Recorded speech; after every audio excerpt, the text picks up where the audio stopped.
जो असद मजीद के साथ गैर मुल्कियों की बात हुई थी और अमेरिकन इंटरफेरेंस, जिसमें उन्होंने कहा था कि इमरान खान को निकालोगे तो माफी, यानी अब हम भिखारियों को अमेरिका की माफी मिल गई है।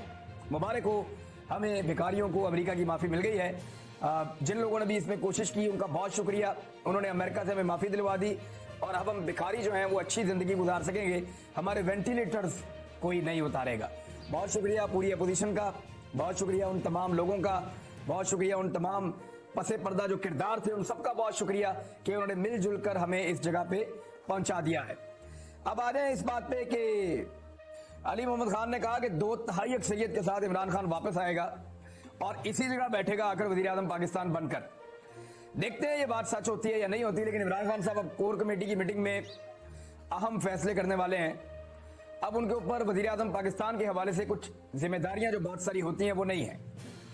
अब उनको बहुत सारे अहम फैसले जो रोजाना करने पड़ते थे वो नहीं करने हैं। Now he is a free man. अब वो पब्लिक में जाएगा, जलसे करेगा, जलूस करेगा, स्पेशली जो मुनहरिफ अराकीन है जहां से खराबी शुरू हुई उनके हलकों में जाकर उनको टारगेट करेंगे। और इमरान खान की वो इनिंग अब शुरू होने वाली है जिसके अंदर वो खासे माहिर हैं।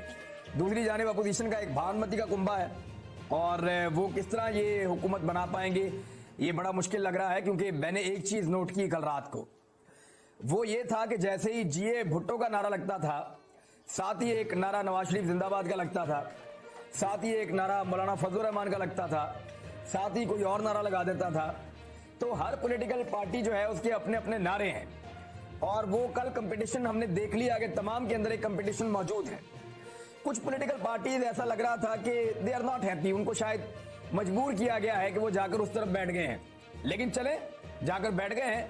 इमरान खान की हुकूमत खत्म करना एक मिशन था, पाकिस्तान के अंदर रजीम चेंज होना था और ये एक गैर मुल्की मिशन था। ये मिशन मुकम्मल हो गया।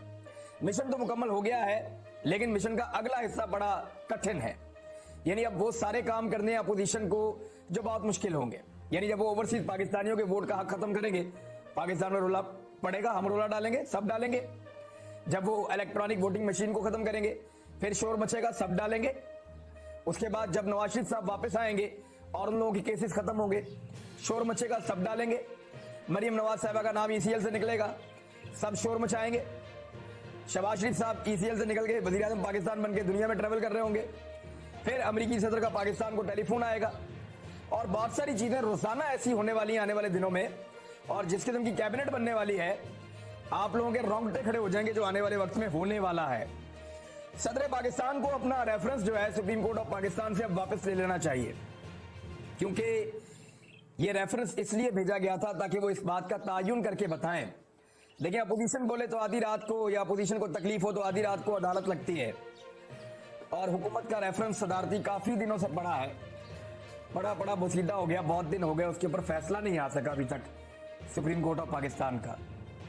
तो वो रेफरेंस सदर पाकिस्तान को वापस ले लेना चाहिए, मुझे ऐसा लगता है, क्योंकि अगर अब उस रेफरेंस का फैसला करेंगे तो आने वाले हुक्मरानों को फायदा पहुंचाने के लिए किया जाएगा। इमरान खान को जो नुकसान होना था वो तो हो गया है। अब अगर मुनहरिफ अराकीन के खिलाफ भी फैसला आया तो भी कुछ नहीं हो सकता। स्पीकर भी इस्तीफा दे गया है, नया स्पीकर जब इलेक्ट होगा तो वो भी अपोजिशन का होगा। डिप्टी स्पीकर गालिबन मौजूद है और वो अब अपना एक लेटर लिखेगा चीफ जस्टिस ऑफ पाकिस्तान को और उनको वो खत भिजवाएगा मुरासला, सदर पाकिस्तान को रेफरेंस क्यों वापस लेना चाहिए। अब क्योंकि सुप्रीम कोर्ट इसको डिसाइड कर भी देगा तो वो तो किसी और का फायदा कर देगा ना, तो उनको वापस ले लेना चाहिए। इस्तीफों के हवाले से मैं आपको खबर दे दूं कि इमरान खान साहब या उनकी पार्टी ने सरेदस्त अब तक, जब मैं बात कर रहा हूं क्योंकि मैंने आपको कल एक क्लेम किया था कि हफ्ते वाले दिन वोटिंग नहीं होगी, तो मैं आपको ये बता रहा हूं कि फौरी तौर पे इस्तीफे पाकिस्तान तहरीक इंसाफ नहीं देगी। ये उनके पास एक ऑप्शन मौजूद है और तमाम लोग ये जानते हैं, जितने लोग भी मौजूद हैं अपोजिशन के भी और इदारों के भी, वो सब ये जानते हैं कि इमरान खान एक झटके में इस्तीफे देकर निकल जाएगा। लेकिन वो इस मैदान को अपोजिशन के लिए खुला नहीं छोड़ेंगे। मुझे भी ऐसा लगता है कि अहम तैनातियां जो हैं वो अपोजिशन और हुकूमत मिलकर करती है, तो पाकिस्तान तहरीक इंसाफ को ये मैदान खुला नहीं छोड़ना चाहिए। वो अपोजिशन के अंदर बैठे, थोड़ा सब्र करें, पब्लिक के अंदर जो है वो अपनी कंपेन चलाएं, लेकिन इन चीजों को अभी चलने दें और इनको एक्सपोज होने दें। आने वाले वक्त में मुश्किल हो जाएगा, क्योंकि 140 बंदों की अपोजिशन है ये, और 135-40 बंदों की अपोजिशन आसान नहीं होगी। 35 आदमियों के साथ मुसीबत डाली हुई थी इमरान खान ने। मुझे याद है कल रात को जब हमारी मुलाकात हो रही थी इमरान खान से, तो उसने एक सवाल पूछा। उसने कहा देखो कोई रह तो नहीं गया जो इस मुल्क में मेरे खिलाफ नहीं है। तो हम सहाफी सारे उसकी तरफ देखना शुरू हो गए, इमरान खान की तरफ। उसने कहा देखो कोई रह तो नहीं गया, याद करके देखो कि इस मुल्क में कोई रह तो नहीं गया जो मेरे खिलाफ ना हो।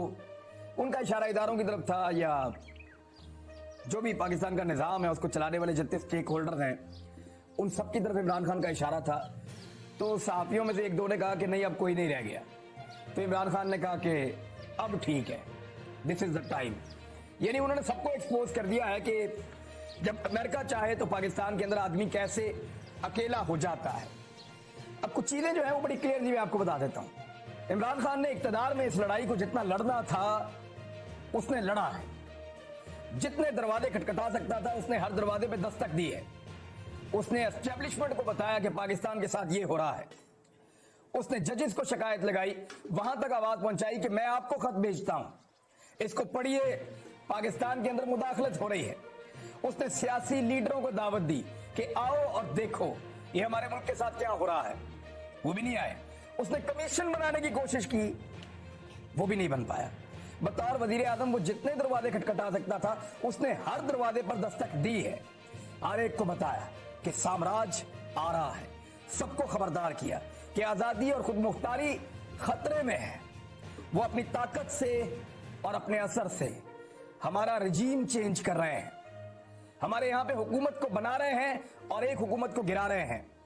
लोग कहते हैं कि इमरान खान इक्तदार की लालच में आ गया था। उसने तो अपनी हुकूमत खुद तहलील कर दी थी, उसने असेंबलियां तहलील कर दी थी और इक्तदार से निकल गया था। उसने तो साम्राज्य को रोकने के लिए या साम्राज्यियत का रास्ता रोकने के लिए अपना इक्तदार खुद खत्म कर दिया था। हालांकि स्पीकर की रूलिंग के बाद वो चाहता तो बतौर वजीर आजम काम कर सकता था, मगर उसने फैसला अवाम को दिया और ये कहते हुए निकल गया, ये कहते हुए असेंबलियां तहलील कर दी कि फैसला कोई साम्राज्य कुव्वत नहीं करेगी, मेरे मुल्क का फैसला मेरे मुल्क के लोग करेंगे। आज भी फैसला आप ही को करना है। इमरान खान का इक्तदार खत्म हो गया, अब वो सब कुछ नहीं कर सकता जो वो कल तक कर सकता था। उसके पास अब सिर्फ एक ही रास्ता है, उसके पास एक ही ऑप्शन है, एक ही उम्मीद है, और वो उम्मीद आप हैं।